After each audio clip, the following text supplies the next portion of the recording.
Hi hi sir welcome to Telugu minutes. అసలు మీకు తెలుసా సార్, స్క్రాప్ బిజినెస్లో ఎంతమంది ఎన్ని ల్యాక్స్ సంపాదిస్తున్నారు పర్ మంత్? స్క్రాప్ బిజినెస్కి ఎక్కువ ఇన్వెస్ట్మెంట్ కూడా అవసరం లేదు. ఒక మినిమల్ ఇన్వెస్ట్మెంట్తోనే ల్యాక్స్ ఆఫ్ రూపీస్ ఎర్న్ చేయొచ్చండి. అది ఎలా ఎర్న్ చేయాలో నేను ఈ వీడియోలో చూపిస్తాను. సార్ ఒక్క నిమిషం, ఫుల్ వీడియోలకి మనము ఈ వీడియో చూడడానికి వెళ్లే ముందు ఒకసారి మీరు ఈ ఛానల్ని సబ్స్క్రైబ్ చేసుకోండి అండ్ లైక్ చేయండి సార్. మీరు లైక్ చేసిన కొంతమందికి పోతుంది ప్లీజ్. అండ్ మీకు ఇంకా కంటెంట్ కావాలి అని అంటే సబ్స్క్రైబ్ చేసినాక ఆ బెల్ ఐకాన్ క్లిక్ చేయండి. Thank you sir. Simple sir, మనకు చెప్తాను నేను మీకు. స్క్రాప్ అంటే ఏంటి సార్?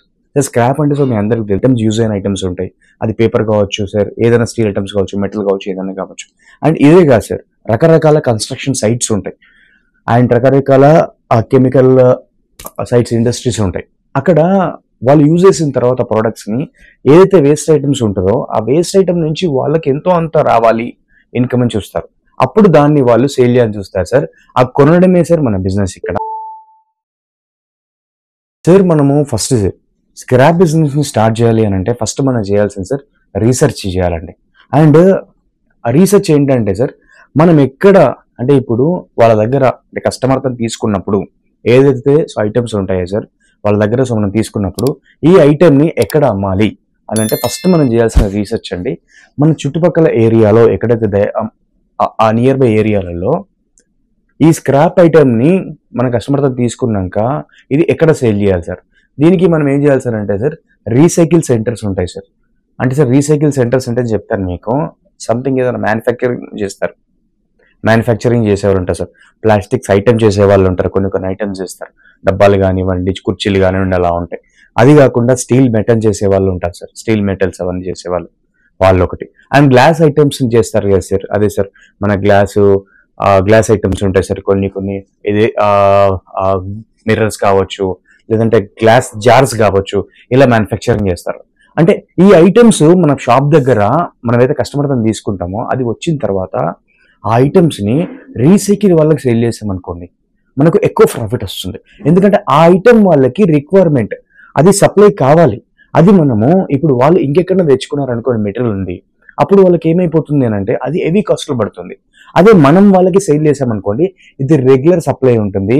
100% వాళ్ళు మన దగ్గర నుంచి రెగ్యులర్గా తీసుకుంటారు అండ్ మనకి హై ప్రాఫిట్స్ ఉంటాయండి. ఇక్కడ మనము డివైడ్ చేసేస్తాం, ఎవరెవరికి ఏం చేయాలో అది ఇచ్చేస్తాం. అండ్ ఇంకొకటి సార్, ఇలా కాదు నాకు అలా వద్దండి, ఇంత నేను ఇవ్వాలి అంటే ఇక్కడ నా చుట్టుపక్కల లేరు అనుకున్నప్పుడు, మీరు ఎవరైతే కస్టమర్స్ తీసుకుంటారో, కొనుక్కుంటారో, స్టోర్ చేస్తారో ఈ ఐటమ్స్ని కొనడానికి కొన్ని యాడ్స్ ఉంటాయండి, అంటే ప్లేసెస్ ఉంటాయి. వీళ్ళు ఈ చిన్న చిన్న షాపుల దగ్గర నుంచి కొనుక్కుంటారు. అంటే వీళ్ళు ఏం చేస్తారు షాపులు, వీళ్ళు సో ప్రతి మంత్ ఉంటుంది కదా 30 days దగ్గర నుంచి కస్టమర్ నుంచి వీళ్ళు చిన్న చిన్న ఐటమ్స్ కొనుక్కుంటారు సార్. కొన్ని సెగ్రిగేషన్ చేసేసి అది క్లీనింగ్ ప్రాసెస్ ఏముందో చేసేసి అది ఆ 30 daysకి మనం తీసుకెళ్ళి ఏం చేస్తామనంటే ఇవి ఏవైతే యాడ్స్ ఉంటాయి కదా సార్, అంటే ప్లేసెస్ ఉంటాయి కదా, కొంటారు కదా, వాళ్ళకి మనం ఏం చేస్తాము ఎక్కువ క్వాంటిటీలో అమ్మిస్తాం. అప్పుడు మనకి ఎక్కువ ప్రాఫిట్ వస్తుంది. అండ్ అవి ఎక్కడనే చూసుకోవాలండి, మనకి ఆ ప్లేసెస్ ఎక్కడ ఉన్నాయి, రీసైకిల్ ప్లేస్ ఎక్కడ, అవి చూసుకోవాలి. అండ్ నెక్స్ట్ సార్ ఇంకేం చేయాలి అని అంటే సార్ మనము కస్టమర్ని అంటే రిలేషన్, అంటే దగ్గర ఉంటారు కదా, సమ్ ఫ్యాక్టరీస్ కావచ్చు, వీళ్ళు కావచ్చు, రకరకాల ఇండస్ట్రీస్ ఉంటాయి, అంటే ఆల్రెడీ ప్రొడక్ట్స్ తయారు చేస్తున్న వాళ్ళు కావచ్చు, లేదంటే కొన్ని షాప్స్ ఉంటాయి. అక్కడ వాళ్ళకు ప్రొడక్ట్స్ అంటే వాళ్ళు యూజ్ చేసిన తర్వాత సపోజ్ ఒకటి నేను ఎగ్జాంపుల్ చెప్తాను సార్. ఇప్పుడు ఏదైనా సమ్ ఫుడ్ ప్రిపేర్ చేస్తారండి, వాళ్ళు ప్రిపేర్ చేసే వాళ్ళు ఉంటారు, ఫుడ్ ప్రిపేర్ చేస్తారు. అక్కడ వాళ్ళు కొన్ని కాటన్స్లో ఫుడ్ తెచ్చుకుంటారు. యూజ్ చేశాక కొన్ని కాటన్స్ కావచ్చు, ప్లాస్టిక్ ఐటమ్స్ కావచ్చు, వాళ్ళు అక్కడి నుంచి ఏం చేయాలనుకుంటారు, క్లియర్ చేయాలనుకుంటారు. అప్పుడు మనం ఏం చేయాలంటే ఈ లోకల్గా ఉన్న బిజినెస్ వాళ్ళతో కొంచెం రిలేషన్ బిల్డ్ చేసుకుంటూ ఉండాలి.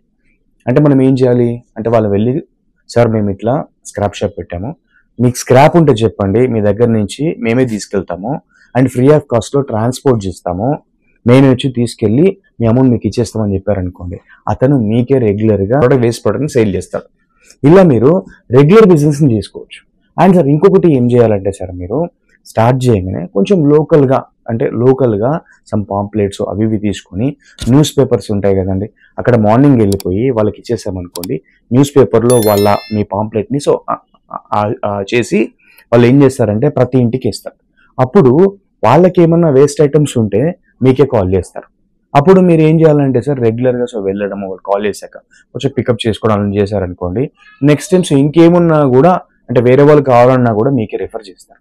ఇలా ఉంటుందండి. ఇలా సార్ మీ చుట్టుపక్కలని అంటే మీ చుట్టుపక్కల రిలేషన్ పెంచుకున్నారనుకోండి, మీరు హెవీ ప్రాఫిట్స్ చూడొచ్చండి.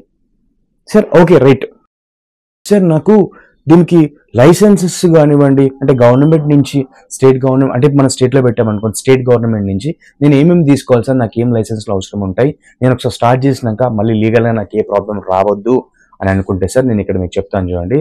సార్ ఫస్ట్ సార్ మనది సార్ స్టార్టింగ్ మీకు కావాల్సింది సార్ మున్సిపల్ ఆఫీస్ నుంచి ట్రేడ్ లైసెన్స్ తీసుకోవాలండి మీరు. అది కూడా నామినల్ కాస్టే ఉంటుందండి. ట్రేడ్ లైసెన్స్ ఒకటి తీసుకోవాలి. అండ్ సార్ ఆ ట్రేడ్ లైసెన్స్ కాకుండా సో ఇంకేం కావాలంటే సార్ మనకి లేబర్ లైసెన్స్ ఒకటి తీసుకోవాలండి. లేబర్ లైసెన్స్ ఎందుకు అని అంటే సార్, అంటే షాప్లో సార్ మీరు కాకుండా సో ఇంకో లేబర్ని పెట్టారనుకోండి, అప్పుడు లేబర్ లైసెన్స్ అవసరం ఉంటుంది. లేదు సార్ మీ ఒక్కరే ఉన్నారనుకోండి, లేబర్ లైసెన్స్ ఏం అవసరం లేదు సార్, ట్రేడ్ లైసెన్స్ తీసుకోండి. అండ్ సార్ ఇంకొకటి సార్, మీ టర్న్ ఓవర్ 12 monthsలో 20 lakhs క్రాస్ అయింది అనుకోండి, మీరు జిఎస్టీ తీసుకోవాలి సార్. మీరు ఆ సంవత్సరంలో 20 lakhs క్రాస్ కాలేదనుకోండి సార్, జిఎస్టీ సో మీకు ఏమీ రిక్వైర్మెంట్ లేదండి. అండ్ స్టార్టింగే జిఎస్టీ తీసుకోవాల్సిన అవసరం లేదు సార్. ఎందుకు అని అంటే మీరు స్టార్ట్ చేసినప్పుడు ఆ 20 lakhs అనేది అంటే ఎవరికైతే 20 lakhs థ్రెషోల్డ్ లిమిట్ ఉంటుందండి, ఆ థ్రెషోల్డ్ లిమిట్ ఆ 20 lakhs క్రాస్ అయితేనే జిఎస్టీ తీసుకోవాలి. కాబట్టి మీకు ఏం అవసరం సార్, ఓన్లీ ట్రేడ్ లైసెన్స్ తీసుకోవాలండి. ఫస్ట్ ఆఫ్ ఆల్ మీరు ఒక ట్రేడ్ లైసెన్స్ అయితే సార్ మీకు మ్యాండేటరీ అండి, అది ఒక్కటి తీసుకోండి. అండ్ మీరు స్టార్ట్ చేయొచ్చు విత్ నామినల్ కాస్ట్తోని, సో స్టార్ట్ చేయొచ్చు మీరు ఇమీడియట్గా. అండ్ సార్ ఇది మనం ఏం చేయాలి సార్, ఓకే రైట్ సార్ నేను ఇవన్నీ తీసుకున్నాను, నేను ఇప్పుడు సార్ నాకు ఏమేమి పడతాయి సార్ అంటే నేను స్టార్ట్ చేయాలంటే ఇన్వెస్ట్మెంట్ ఏముంటుంది అని అంటే సార్, మనకు ఒక ప్లేస్ కావాలండి, మనకు షాప్ కావాలి.